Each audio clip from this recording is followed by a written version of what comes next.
You're listening to the Unreasonable Fridays podcast network. Go ahead, stand up, stand up, stand up. Stand up. Stand up. Stand up. Good afternoon, everyone. Welcome to another episode of AddSpace. I'm your host, Aaron Rand Freeman. And with me, the actual host, the owner, proprietor, CEO, CFO, lead artist, head of social media, lead therapist, chief architect, engagement coordinator, travel czar, fashion producer, Elise Bacon. All right. Okay, I want to know what chief architect is. It's the illustrious Unreasonable Fridays offices in sunny and shiny Southern California. Will be designed by you when we ever get around to it. We're gonna have offices? Yeah, it'll be designed by you. Congratulations on your job. Does that require us to be on site? Yes. Okay, so we're moving. Is it hybrid or is it on site full time? I mean, there'd be like living quarters around, so yes. Okay, is the move paid for? Yes. Ladies and gentlemen, this is how you have an interview. Listen, I'm not out here trying to screw people over. I understand ain't nobody trying to go to work. I understand ain't nobody trying to sit in an office and breathing in people's germs. So if I need you to move, I gotta pay for you to move. And if I need you to sit in an office, then it's gonna be spaced out. And then we're gonna have some rooms. So if you're you're the CEO, CFO, so your office is like a hybrid apartment. So where you're in now would be your office. So there would be a recreation of your apartment on the premises. So you could be I'm not coming in today, and then just be in your office all day you're in your apartment, and then just not be responsible for anything happening outside the office. In fact, there'd be a little separate entrance and exit for you, so that you literally well and truly do not need to be in the office at all. Okay. Right.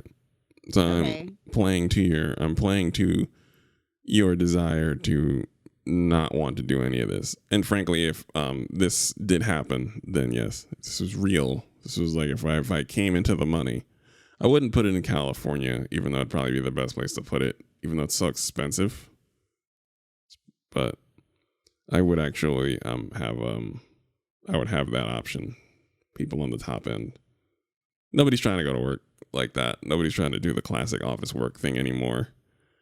Except the people who want to abuse power dynamics within office spaces.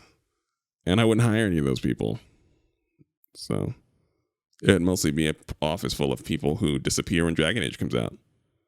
And I'd be all right, we're just going to make this we're going to make this an official mental health day for Unreasonable Fridays, because no one's going to be here. And that's more annoying. Then we're just going to go ahead and split the difference and say that it's a mental health day. And we're just going to go ahead and we're going to assume that no one's going to be in the office. And if you don't play Dragon Age, you just get a day off. Go to the beach. Go touch grass. Go rub it on your face. Massage it into your scalp. Put it under your arms. Run around. Go crazy. But, Not the massaging it in your scalp. Listen, some folks need to do that. There's terminally online people. And I thought I was online a lot until I'm just hearing more and more terminally online discourse. People who are not existing with the rest of us. So, I don't mean to knock them. Haven't I sent you some of those people directly? Yes, but it's not my business. It's not my story to tell. Those are your people. I know people who are also terminally online. And terminally online, and also our understanding of time has. I don't know whether I'm old with a good memory or whether I'm just old in general. Somebody asked. Yes. Somebody asked. They asked, "What? Can you give me a list of pre-2017 games that would still hold up in 2024?" And I was like, "Are you 18?" I was like, "You're giving away your age. Most games, as far back as 2013, still hold up pretty good." And my first thought was like Eco. I was like, I'm giving away my age because you're like, oh, what old game would stand the test of time? It'd be Eco, 100%. But we do have a program. There is a legitimate program besides the BS. Bacon is locked into everything but this thing happening right now, and you can see it on their face. And it's just like all dimples and eye movement and typing and just not even. Eye movement and dimples are literally at what you're saying. It's because I'm calling you out, but you were already locked in, and then you're being called in for being locked in, and now you're. I got a very important DM. Did it pay you? How much did it pay you? Did it pay you? Did it pay you? Oh, really? Oh, then hold. It has paid me before. Oh, then I'll hold. Bacon's about to get some money. We're gonna take a moment for Bacon to have a word with our sponsor. Go look at our DMs. We're gonna actually have a word from our sponsor. Wait, do we have a sponsor? Nabisco. Oh no, we don't have a sponsor. Actually, we don't have a sponsor. In theory, we do. But so there is a longtime listener of Twib named Eve Kalubi. She's a fashion designer. Actually, she makes amazing stuff, and but I think she got ill at a bad time. But she actually is in line to be a proper sponsor, send us like hoodies and things like that, because millions of dollars are not being exchanged. Or not hundreds of thousands of dollars. It's fine to talk about, but yes, that isn't who's speaking to you, though. No, but we should give them a shout out. Hey, shout out! You're great. We love and appreciate you. We're shouting out. Buy their stuff. Oh yeah, I'm gonna dig that up. I will have this information shortly. We will do a professional sponsors now that I know that we have a sponsor. Oh, of course. Like sometimes Aaron talks to people and then doesn't tell me things, so I'm out of the loop. Well, I don't talk about things until pen is to paper, or at least we're talking about it. Okay, that's also true. Yeah, otherwise that's bad. And I was just raised like that. It's like when I burst into the room with like a sitcom husband like plot a scheme or something, and no one's put pen to paper. That's just bad luck. I might be wrong, and I might be too superstitious about these things, but it's just how I was raised. So unless someone starts hammering out real details and sending me real PDFs and real contracts and things like that, then I'm just like, all right. A lot of people circle these things with a lot of ideas that don't necessarily come to fruition. So, and on that note, I'm adding more tabs to our organizational thing. Trent, we are going to make the attempt. Well, I am, because I need to put my face on video. I realize I've been living underneath a car too long. It's time for me in particular to be on camera. I have put my best effort in over the years. Listen, to be clear, the best thing you can actually put out is your art, because you have I don't have a visual representation of myself. It's just a fantastic ass and my face. I don't really have anything else to offer. Like, you're an artist. Like, you can draw and present images forever. Especially now that you're back on the horse and drawing consistently now. You can share any number of things that you create, as your art is extremely good. So I just don't have anything to offer. So I gotta put my face out there. What you have to offer is your never-ending wit. That doesn't mean anything without a face. We live in a video society. Everyone's draining all the power from their cell phones looking at videos. I believe there's a pushback to video society. Yes, it is very small, and it's not as much. It's kind of like fruit flies. They're around, but they're not moving anything. It's mostly just the people swatting them away while they do what they were going to do originally anyway. So I appreciate you. I actually do believe that there's quite a lot of people who are... That specifically, the reason why I'm stating that is because like there's a reason why there hasn't been able to be a good Twitter replacement up until recently. Listen, I would love this. I would love it if it stretched out farther, because like for me, I can't finding long form articles without having to pay, for example.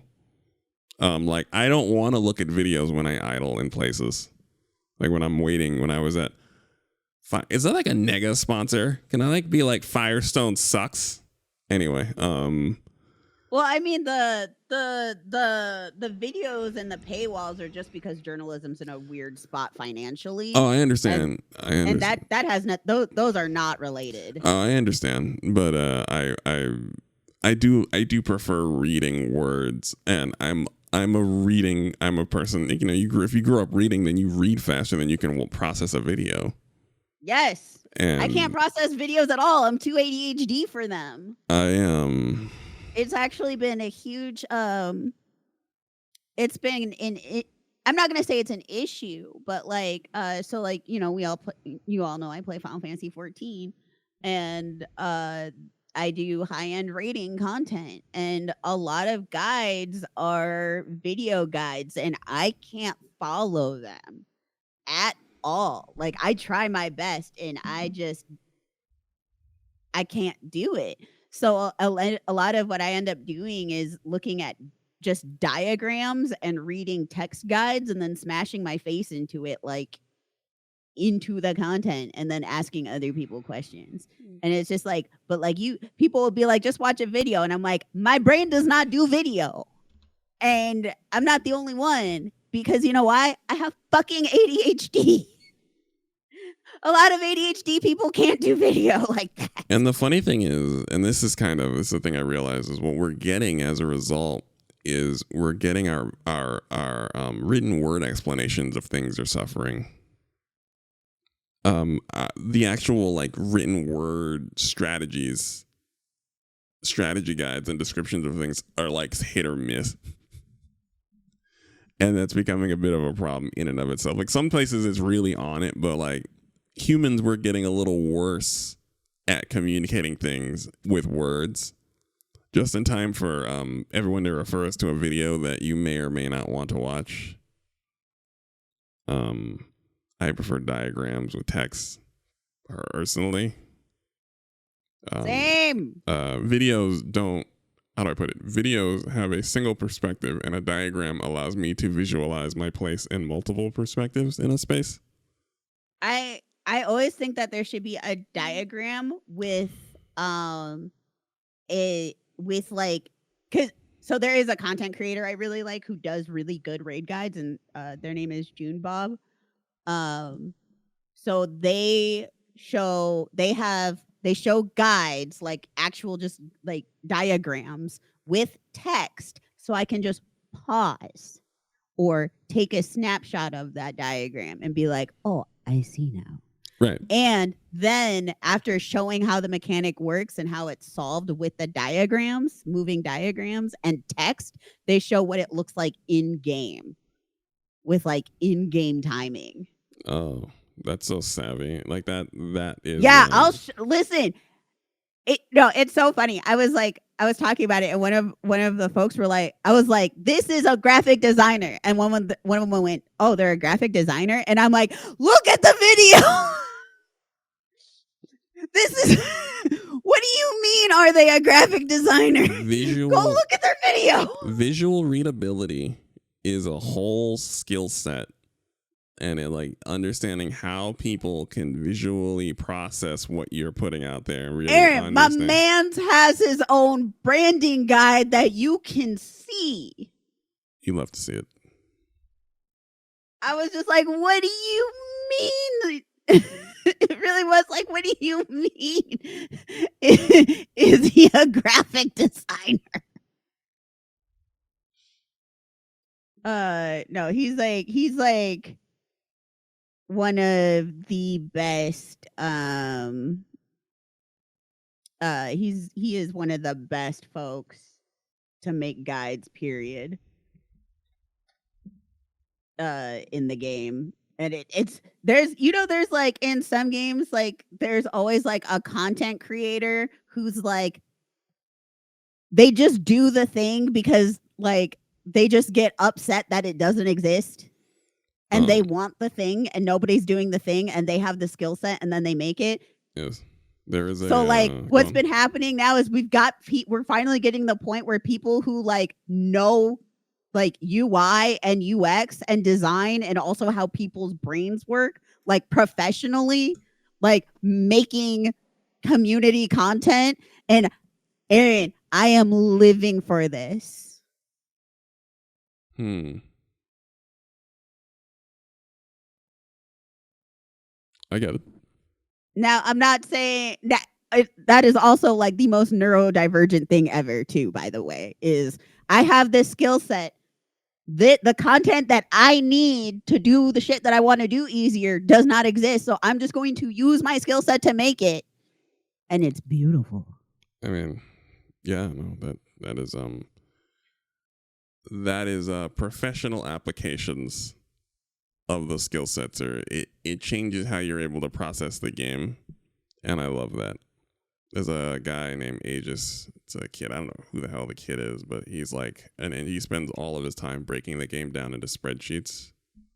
He is the official Destiny information person, and it's become just him because there used to be like little little spots of engineering students who would like help out, but he's like every weapon, every ability, every archetype, every exotic, all the armor, all the levels, spreadsheets, and they're just publicly available. And he'll just be on stream playing, but also in between like runs, just be editing his spreadsheets and talking to us about why he's doing it while he's playing the game. And I'm like, clearly something's going on here, and it's benefiting every single one of us. Totally neurotypical behavior. And benefiting all of us.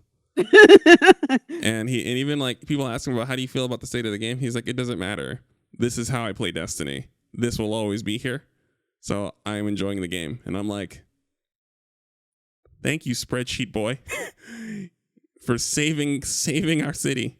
Not thank you, spreadsheet boy, for saving our city. Thank you. That's selflessness. That's an eye on justice and readability. Thank you. So, I totally understand. Absolutely. Deeply I love relatable. spreadsheet warriors. I with mean, all my being. Mm-hmm. So, God bless the spreadsheet warriors. I'm going to need a few Dragon Ages coming out on Halloween, I believe it is. Or October. I didn't realize. Fuck my life. And you texted me in a panic. I didn't realize you didn't realize it was coming out. I didn't know.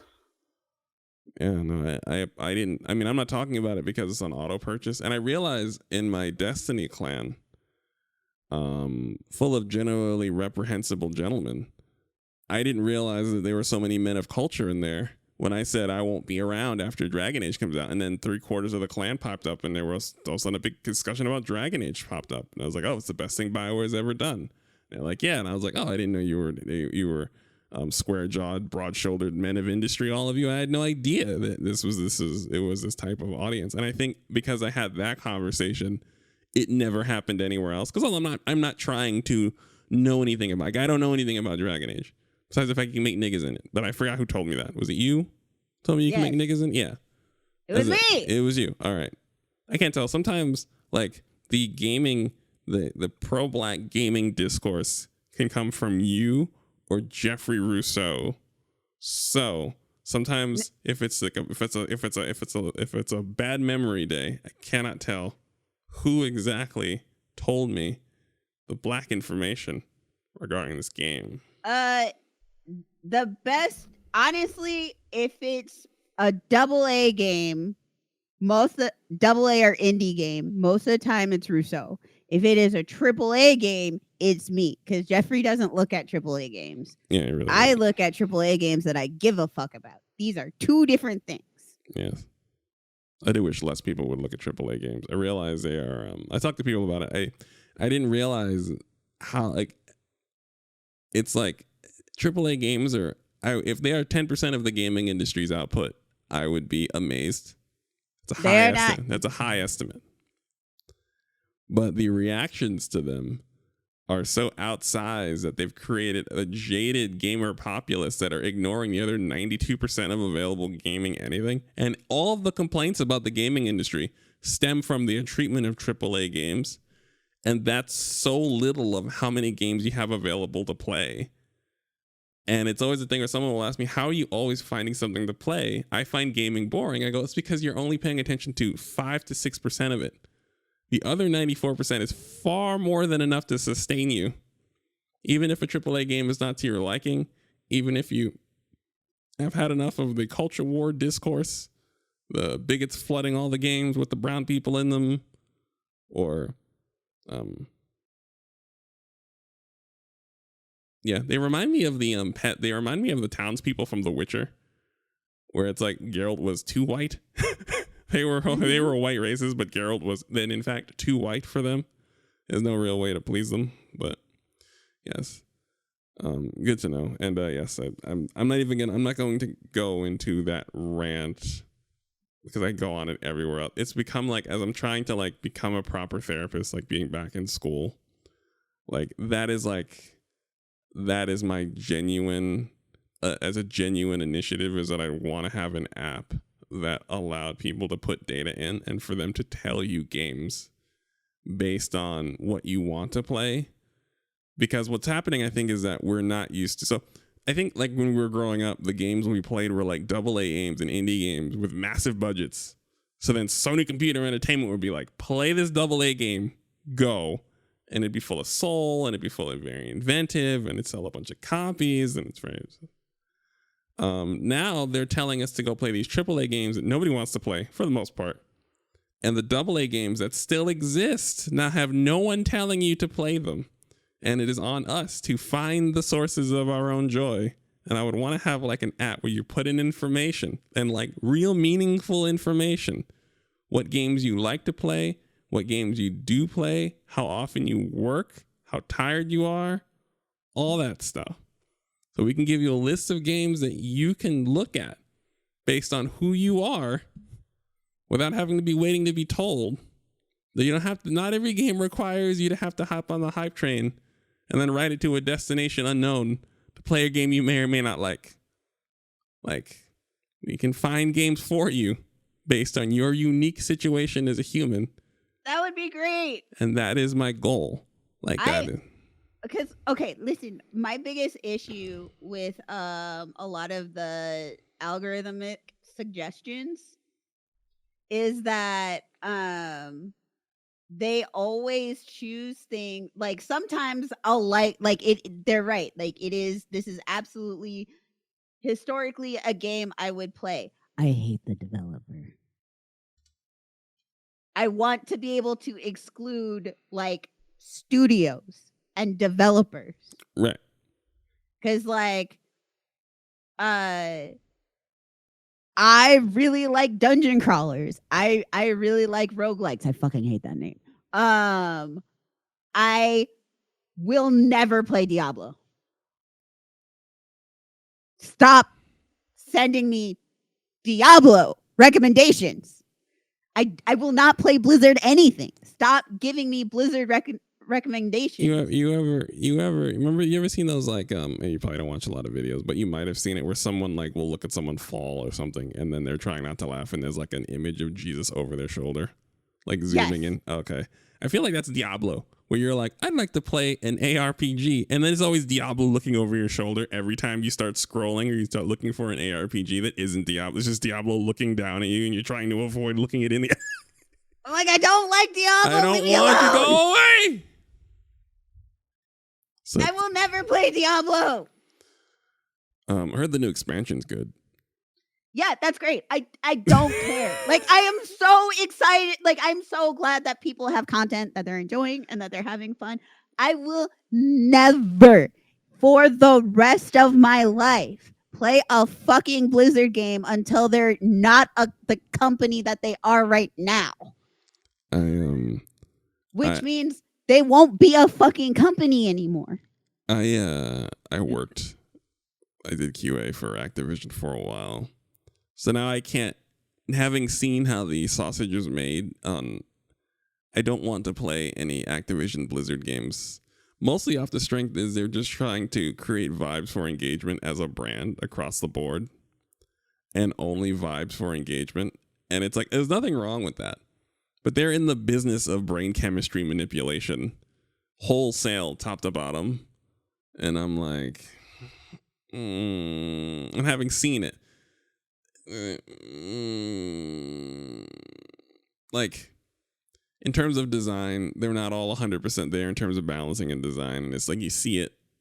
Just, I could play Diablo, maybe. I doubt it. I mean, I have it because I have Game Pass, and then like my Xbox husband has Diablo, and I've tried it. And I played Didn't you get a free copy?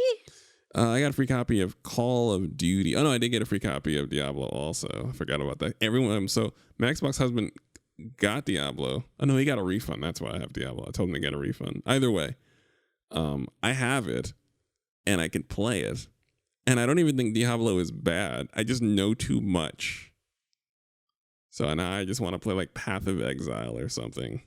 No, Aaron, exactly. That's part of it too, because like and you know me, I'm a research for researcher's sake person. Like I had to sit down and tell somebody, like, because somebody was asking me a question about like Dragon Age, and it was about like, and it was in relation to the demo, and I'm like, I don't play demos.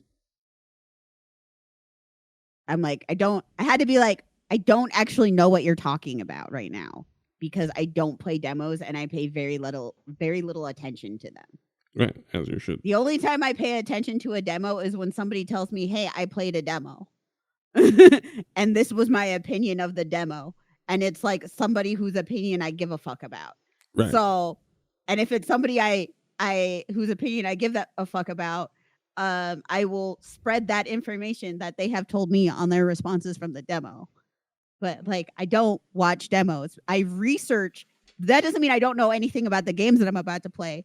It's just I research everything else about it in such a way to where like I have a really good idea if I'm going to like a game before I play it.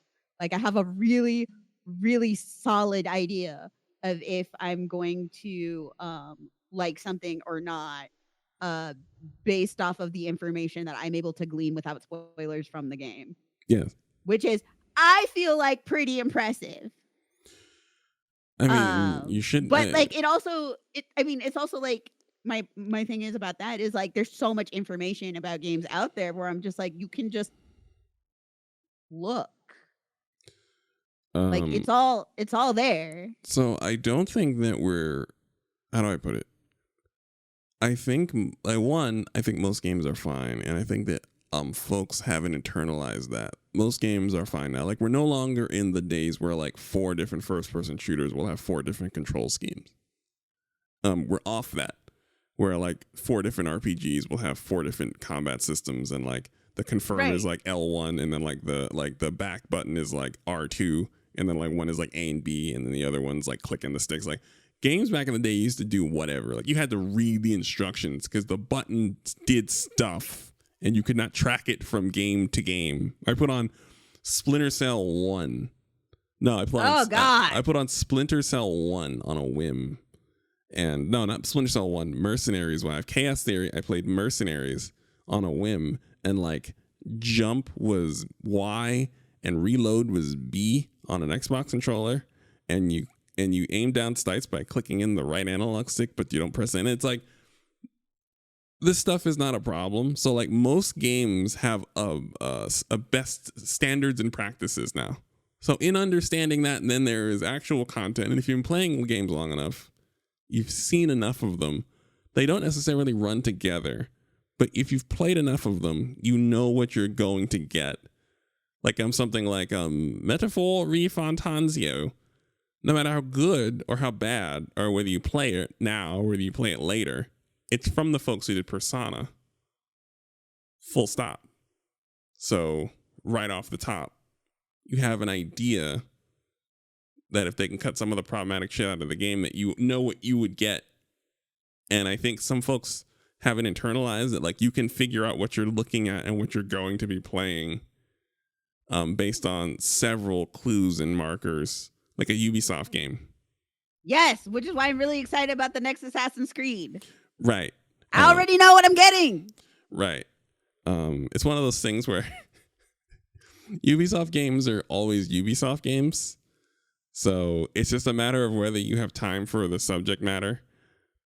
Star Wars Outlaw was a bit of a blip, if only because it introduced instant fail stealth to the Ubisoft open world formula. And it's funny because the game has very good ideas outside of instant fail stealth with them. They're patching, like I said, they've already patched it like twice. They're already like ironing that out.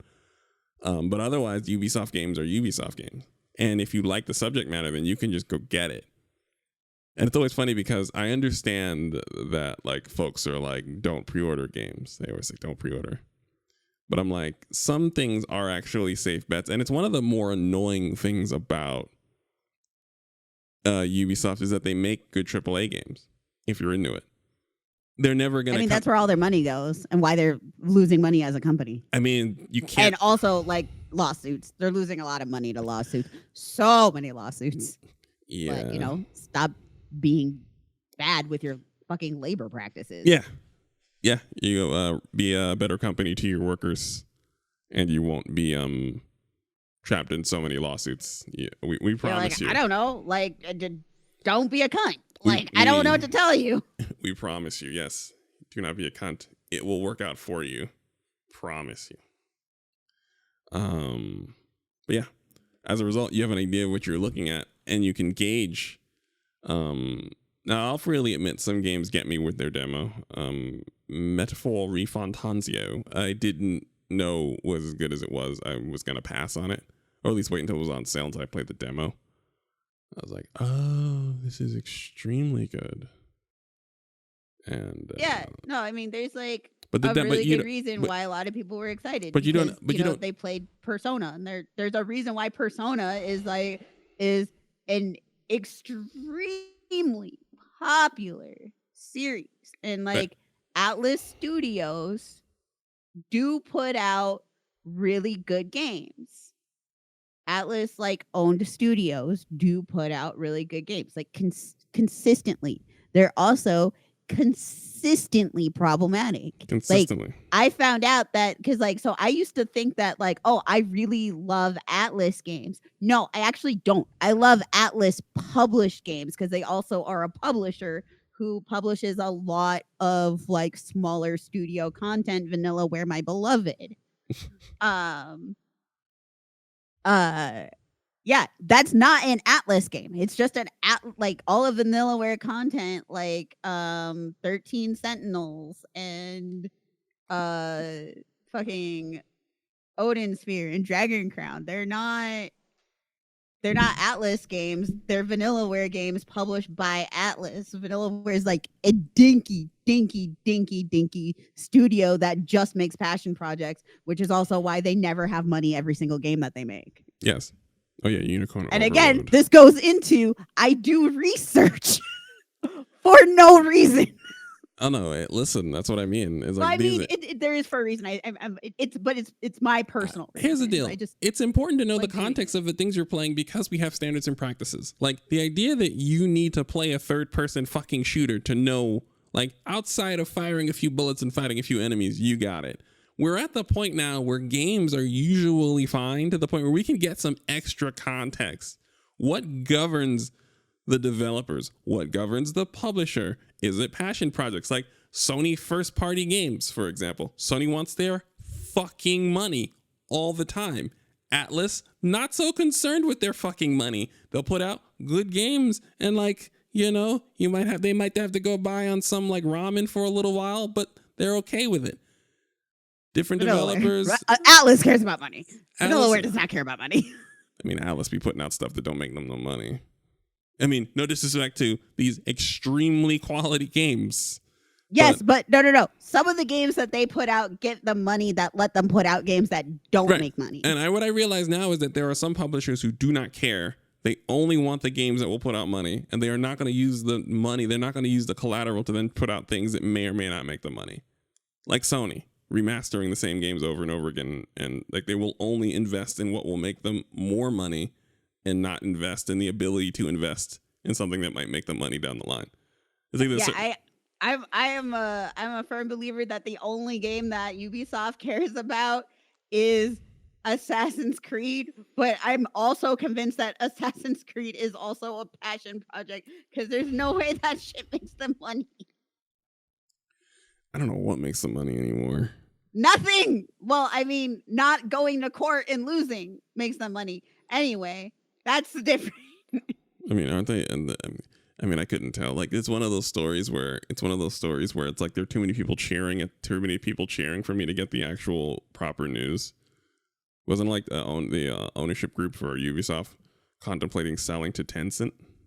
Okay, that's not exactly what's going on. Right. So what's happening is Tencent owns enough shares in the in Ubisoft to be part of the board. So any like what are we going to be doing conversations about Ubisoft as a company, Tencent has to be included because they're part of the board.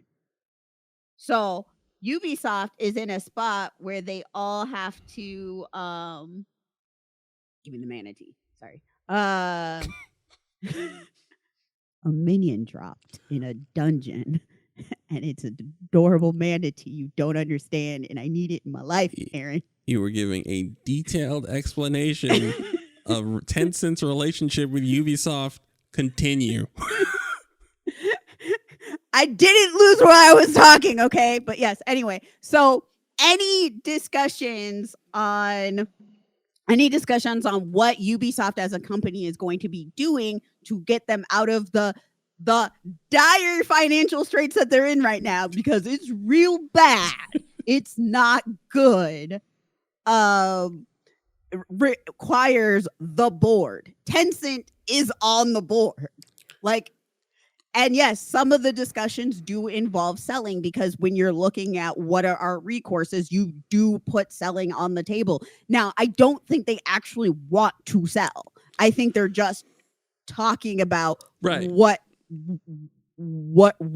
are we right now? Like, where are we right now? What are our options? Where do we need to downsize? Because I'm also like, layoffs are bad, right? Right. However, I think sometimes they're necessary because you're downsizing the company. Right. You are so like I'm gonna be real. We don't need more Rabbids games. Hey, Aaron, I say this as the biggest Rabbids fan. Rabbids is not no, I'll doing anything.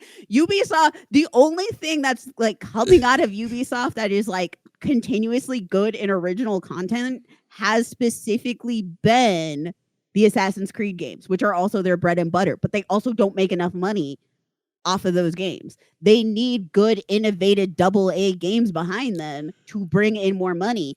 And all of these other games ain't it. They're just rehashes of the same content over and over and over again, but it's not content that people care about. To be clear, I think that is the path for gaming itself to just kind of rejuvenate, because it's to rejuvenate the fan base, and then it'll rejuvenate the industry. Also, I'm going to be real. The industry has been run terribly. Like find me a studio that actually knows project management. I don't think that exists. Exactly. No, it's like industry problem of not knowing how to like manage projects, like and the financial constraint. Like I think the industry at this moment is having a come to Jesus moment, and it's hitting them in the wallets. Yeah. Like they don't even know how they got here. They're just like, oh, it's always worked before, but like it actually hasn't worked before. It hasn't always worked before. It never has worked. They just weren't looking at the important information, and now that important information is smack dab in their faces, and they're like, oh shit, what the fuck we do? Like, yeah, you've been doing aggressive labor violations for decades, like egregious labor violations that come with government penalties, by the way, and lawsuits. And I'm sorry, misogyny and harassment do also cost you money. Remember, don't do it. Like, don't be a dick at work. Like, don't have your dick out at work. Like, I don't know where we can't understand this as a fucking people, but after a while, it also comes with financial consequences. Weird, right? Like, if it keeps getting worse, people notice. The government, actually. I don't know what to tell you. And so, like, I do think some of these layoffs are actually bigger parts of the industry having the come to Jesus moment that more I don't know, less toddler business industries have figured out. Remember when we found out Telltale was making 4 games continuously in perpetuity for years? Right. No, exactly. That shit. Like, what are you talking about? You can't do that. And it never dawned. And it's one of those things that, like, in hindsight, you were like, yeah, you guys did put out a new episode of 4 different games for 5 episodes for 4 years without breaking stride. You were working on 4 games simultaneously as a company. That has repercussions.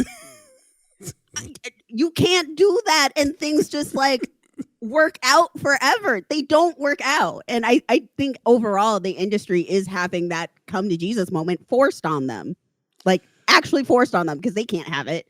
They don't have any idea of what's happening. And then, you know, like the two financial people who actually know how things work, like the 2 people who have been screaming the entire time until their face turns purple, are like, I fucking told you so.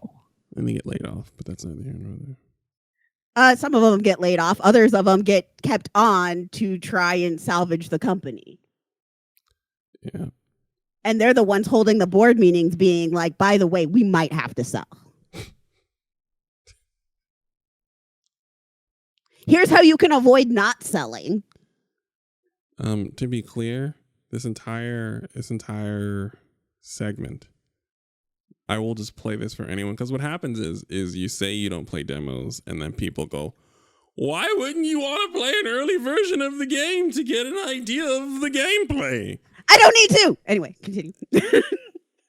And I feel like you spend your time learning other useful things, like the last 6 minutes of discussion. And I feel like that's worth at least 1 game demo. Like, if we're going to minimize, if we're going to go full, if we're going to be problematic and minimize the things that you value, right? We're going to go ahead and say that it's at least worth 1 game demo that you shouldn't have to answer for not playing. At least 1. As opposed to, it could be one overarching explanation as to what you are doing instead of playing a demo about a game. But we'll say it's at least worth 1.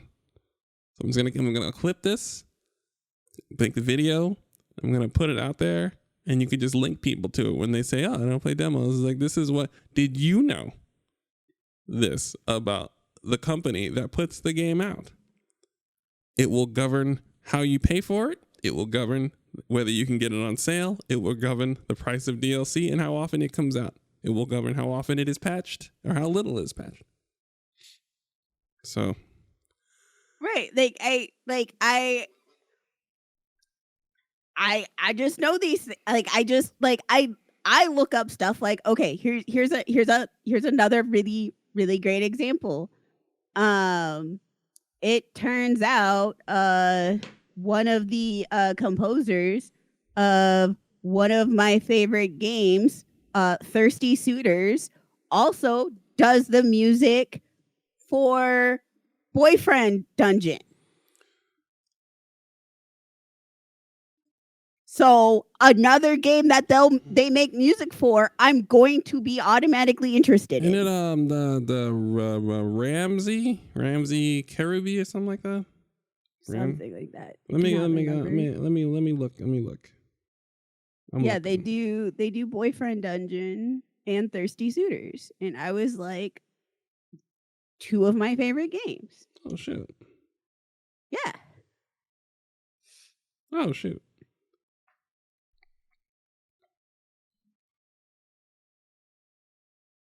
Wait, you and the jailer talked about Thirsty Suitors. I need you guys to play Get in the Car Loser. It's in the similar vein to Thirsty Suitors, but I want your opinion.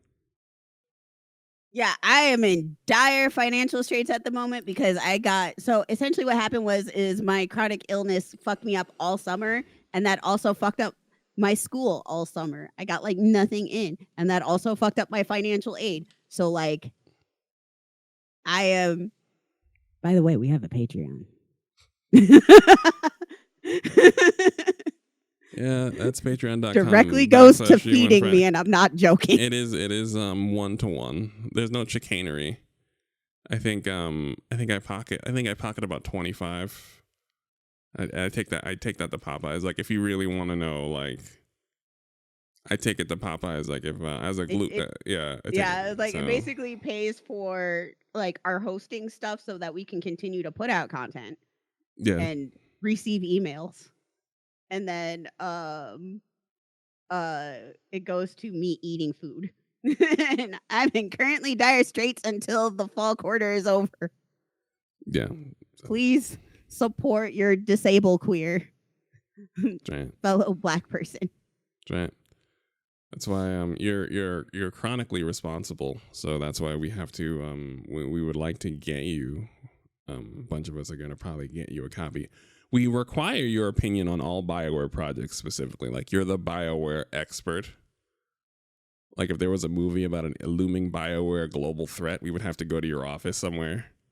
You'd have an office in Australia, and we'd have to fly to Australia to get your opinion on the looming BioWare. So the fact that I can make at least I haven't gotten to see all the body sizes yet, but the fact that I can make a non-skinny elf unambiguous Negro gives me hope that they're going towards again the fuck you racist territory. But I don't know. These are all new writers. And yes, even though if you look up the lead, the person who's in charge of all of it, and they've been with the company since 2005, they've been basically doing like the little work and like the editing on like content. Like they are probably the best last person that they had available on staff who knows all of the original content. But this person is not like a big name in the writing in BioWare. All them folks are gone. But to be honest, that's a good thing. Everybody's like, oh, none of the writers are there. And I'm like, no, that's good. Because all of the problematic shit in BioWare, all of it, all of the writers responsible for that shit they either got tanked or left during the Great Inquisition Andromeda Anthem apocalypse. Because all three of those actually linked together in one giant form of exodus that just didn't end. Oh, Patrick. And they should have, by the way. Everybody should have left. Patrick Weeks is the lead writer for Dragon Age Vanguard. I think he's the last line of defense. Mm-hmm. All right. No. So AI, you know how Google, when you Google something, Google will bombard you with the AI top before they let you look up your own information. So Yes. they had him written down as Trick Weeks because that's how he is on Twitter and Blue Sky and everything. So I was like, Trick Weeks, this is a nigga? Hold up. And it was not, in fact. I mean, Trick Weeks is the blackest name possible. And I was like, hold up. Not only is it a non-white person, but Trick Weeks? Okay. And then it was not. It was Patrick Weeks, local white man. It is a whole white man. Is still. a friendly. I mean, I have no doubt that he's a friendly neighborhood white man. Upstanding values, pays his taxes, probably grills a nice brisket. I'm still convinced that they got Negroes on staff because their company is burning down. Oh, 100%. It appears to be. Because that's when you get Negroes on staff, when your company's burning down. Yes. That's usually how it goes. Yes, you hire them to either save the sinking ship entirely or take the blame for the ship going into the ocean. Either way, it's win-win for the people who at the top, all the way at the top. Getting more experience for Negroes and brown people and women and queers. Get your job experience. Right. On burning buildings and sinking ships. But it is what it is. We do make the best of it historically.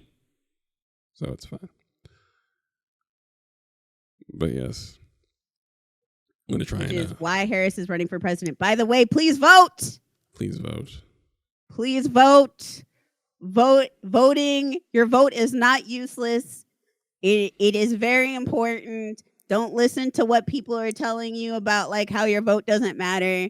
Politics means nothing. That's not true. Politics just means how a person engages with their government, which is, when you think about it, extremely complex.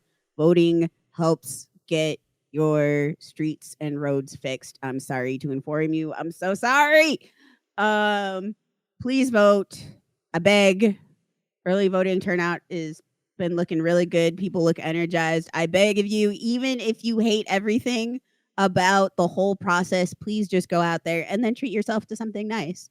Make it like a date for yourself. Be like, I'm gonna go out and vote, and then get me a nice dinner for doing something that I didn't want to do or didn't like to do or actually am excited to do. Yeah. Never understood the don't vote discussion. Like you said, it is how we interact with our government. It's a big, complex machine. We actually can't get our hands in it or on it that much. Voting is how we affect the inside of it. Seems like that would make the most sense. It's lost on a great many people. Go vote and play Dragon Age. Go vote and play Dragon Age. Yeah. Go vote. Play Dragon Age. Play Metaphor Refantasio. And play Silent Hill if you dare. Yes. I'm working my way through the remake now. It is Bloober Team is a system quarterback, and we found out now like that Bloober Team, because I thought Bloober Team were talentless hacks, right? Thought they were bad. Mm-hmm.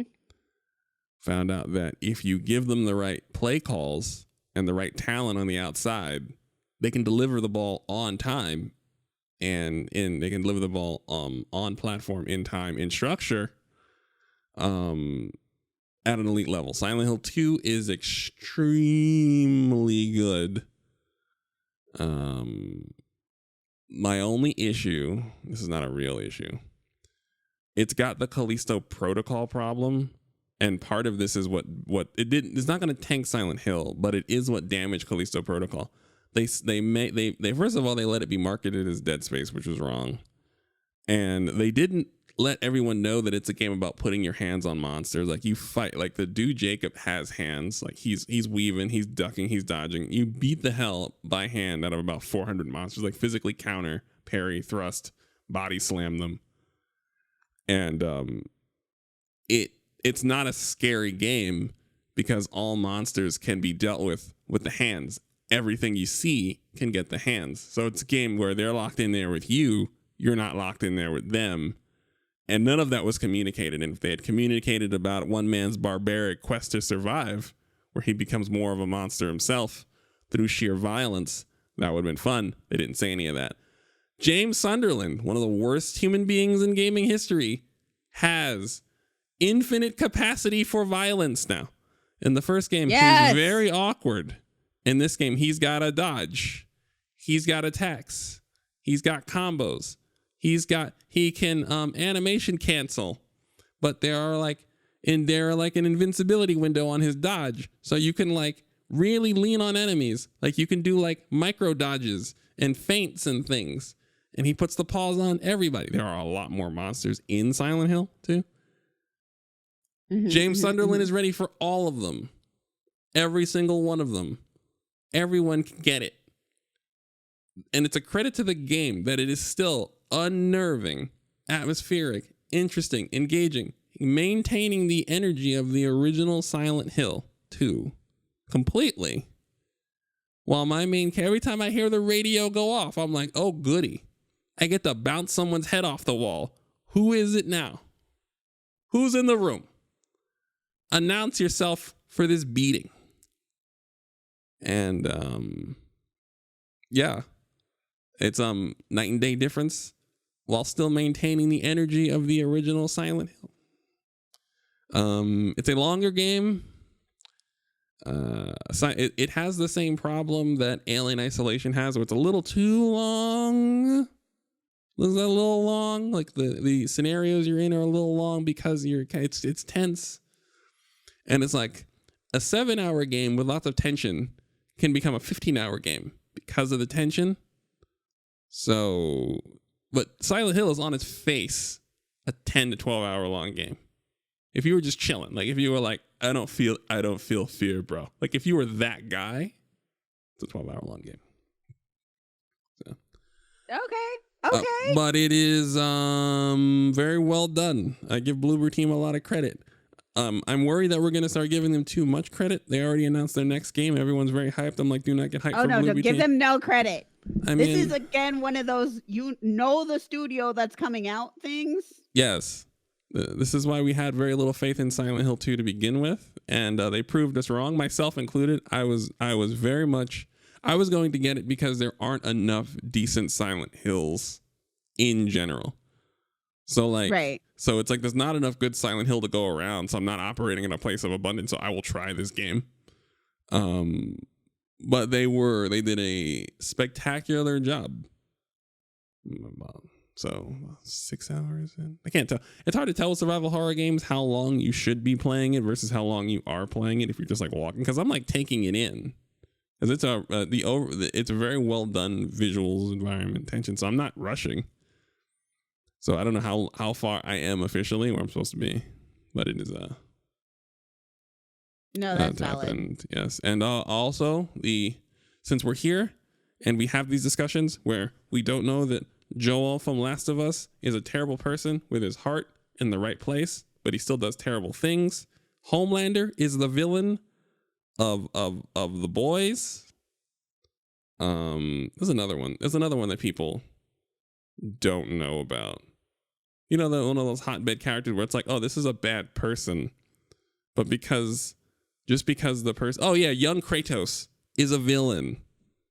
That's why old Kratos is so contrite, because as a young man, he destroyed a civilization in a vengeful in a nuclear just rage mountain.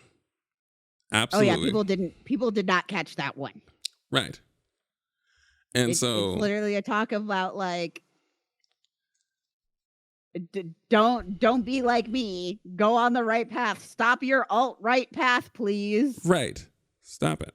So, James Sunderland is also one of gaming's most horrible characters. We will talk about it because I realize there are people, because again, giving away my age, I've played Silent Hill 2 when it came out. I played it when they brought it back out. I've played through it about 8 times. But I realize this is over the course of 2 decades. It came out in like 2003 or something. So I have more. There are some people who are officially only playing Silent Hill story for the first time ever. But when you are done with it, we will give everyone a week or two. We'll discuss it in depth later on. Might even bring a Silent Hill person, even though I don't think. Please, because I don't play them. Oh, I know. I don't think I know anyone. We might be able to find somebody. Oh, no, we should put our feelers out. Oh no, we'd have to put feelers out. I'm saying is that in the core group of people that we call upon to be on episodes of the show, there's no one that would play any survival horror. I think Jeffrey plays mixed perspective ones where it's like something like Crow Country or something like Evil Tonight, where it's like animated survival horror, or like Crow Country looks like dolls, like old like in dolls in survival horror. So it's like something like that. But like something like Silent Hill, I don't know anyone particularly like right off the top, so we have to bring someone in to discuss it. But we're gonna give people time because this is people's first introduction to Silent Hill, and but he is an awful character. James Sunderland is an awful person. So just nothing redeeming about him. It's Literally nothing redeeming about him. Young Kratos was a villain. Homelander is the villain. Joel from The Last of Us did terrible things. Also a villain. Also a villain. Heart in the right place. Loved his daughter. Loved his adopted daughter. Did terrible things in the name of love. Still makes you terrible. Never forget. Still makes you terrible. Now, the thing is, right, and in these discussions, it seems as though people want to be able to do the terrible thing in the name of something good, but they do not want the title of villain. But you must understand that if you are doing a villainous thing, you are a villain. Even, and I say this as someone who could do it, the right combination of deaths could result in me trying to kill the gods riding on the back of a Titan. Possibly. I can't speak. I know that I could possibly be pushed into awful things with just the right combination of tragedy.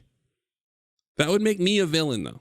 Like, I'm not saying that, oh, I am the hero because I'm getting vengeance. I'm the good guy because I'm getting my revenge. My revenge costing everyone everything makes me a villain. I'm owning that. Because, again, you can't fool around, then bad things happen. I made worse things happen. Everyone's suffering. We're in the dark age. Still a villain, though. My revenge, my righteous revenge, making it several million people's problem makes me a villain. You're not a good guy. It's because, you know, you did something cool doesn't make you a good guy. Because you like Superman's powers doesn't mean using Superman's powers to rip a man's body in half means that everything is fine. Homelander's a bad guy just because he's very charismatically a terrible person. Terrible person. Again. Still terrible. Still terrible. That's the moral of the show. That's the moral of the episode. That's the lesson from it. There's even no fury is righteous enough so that you're not the villain if you do something awful. You gotta own it, though. That's the point of being an adult. That's it. It's okay to be the villain. Don't try to make yourself the hero. It's not good. You didn't do a good thing. Terrible. These characters are villains. Sometimes you play as a villain. Just because what they did was cool doesn't make them less of a villain. It's because we had this talk as a family. I think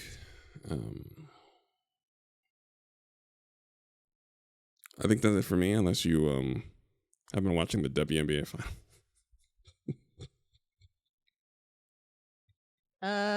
No, I have been leveling up my gunbreaker, so I can't say I'm any better. A shout out to Wanga for a box of snacks. You mean the world's most in charismatic this trying person? time. Yes. Huh? You mean Wanga, the most beloved man on earth? The best, most loving man on earth. He's the most beloved man. He's the most beloved man on earth. I've never seen someone who goes everywhere. Everyone likes him. Everyone knows him. It's fucking wild. Absolutely love it. Thank you, Wanga, for the box of snacks. It's very timely. These things keep people alive. Thank you. And I'm going to wrap it up. Yeah. Also, our Patreon, please, Aaron. What's our It's Patreon? patreon.com/UN Fridays, like United Nation Fridays, but not on Fridays. Right. We are un-Fridayed. All right, guys. Well, we will be back next week with more stuff. We're going to have to treat Bacon to some games because we need their opinion on Dragon Age immediately. You're under the gun, by the way, Bacon. Day 1. No. Yes, you're a social The commentator. anxiety. You're a social commentator Oh God. How did I get here? by having a 45-minute long opinion on every single BioWare game that's ever come out, recorded on multiple episodes of this podcast. That's 126 episodes old. God fucking damn it. Go ahead, stand